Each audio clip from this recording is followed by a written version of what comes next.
മലബാർ ദേവസ്വം ബോർഡിന് കീഴിലെ ക്ഷേത്രത്തിലെ സ്വർണം നിയമവിരുദ്ധമായി കൈകാര്യം ചെയ്തതായി റിപ്പോർട്ട് വരുന്നു. സാമൂതിരി ദേവസ്വത്തിന് കീഴിലെ കോഴിക്കോട് വളയനാട് ക്ഷേത്രത്തിൽ കൊടിമരം സ്വർണം പൂശിയത് നടപടിക്രമം പാലിച്ചില്ല എന്ന പരാതി.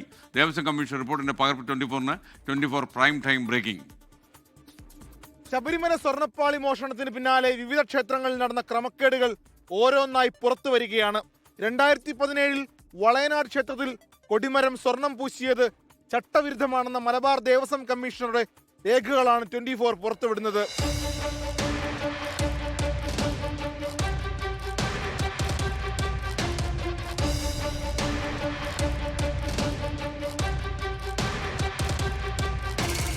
വളയനാട് ക്ഷേത്രത്തിലെ കൊടിമരം സ്വർണം പൂശാൻ 1800 ഗ്രാം തങ്കവും മറ്റ് ചിലവുകൾക്ക് 9 ലക്ഷം രൂപയും എന്ന കണക്കിൽ എസ്റ്റിമേറ്റ് തയ്യാറാക്കി. എന്നാൽ ബോർഡിൽ നിന്ന് അനുമതി വാങ്ങാതെയായിരുന്നു ഈ കാര്യങ്ങൾ ചെയ്തത്. കൊടിമരം സ്വർണം പൊതിയാനുള്ള കൊട്ടേഷൻ ഏകപക്ഷീയമായി നൽകി.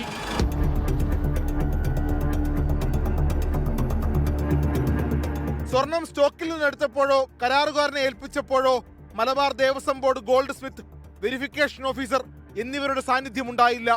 ഉപയോഗപ്പെടുത്തിയ സ്വർണത്തിന്റെ വിവരം രജിസ്റ്ററിൽ രേഖപ്പെടുത്തിയില്ല തുടങ്ങിയ ഗുരുതര ആരോപണങ്ങൾ റിപ്പോർട്ടിലുണ്ട്. 2017 സെപ്റ്റംബർ 2 മുതൽ നവംബർ 18 വരെ സംഭാവനയായി ലഭിച്ച സ്വർണം ഉരുക്കുന്നതിന് മുമ്പ് മൂല്യനിർണ്ണയം നടത്തിയില്ലെന്നും റിപ്പോർട്ടിൽ രേഖപ്പെടുത്തിയിട്ടുണ്ട്.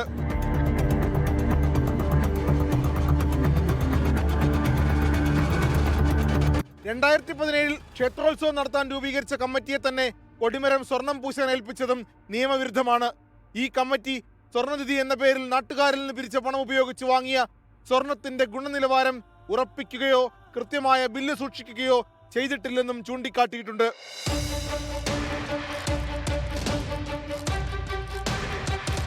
സ്വർണത്തിന്റെ അളവ്, കാരറ്റ് എന്നിവ പരിശോധിച്ച് വെരിഫിക്കേഷൻ ഓഫീസർ ഒപ്പുവെക്കണമെന്നാണ് രീതിയെങ്കിലും അതും നടന്നിട്ടില്ലെന്നും കമ്മീഷണറുടെ റിപ്പോർട്ടിൽ പറയുന്നു.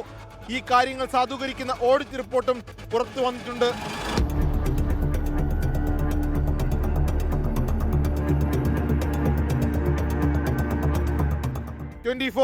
മലപ്പുറം.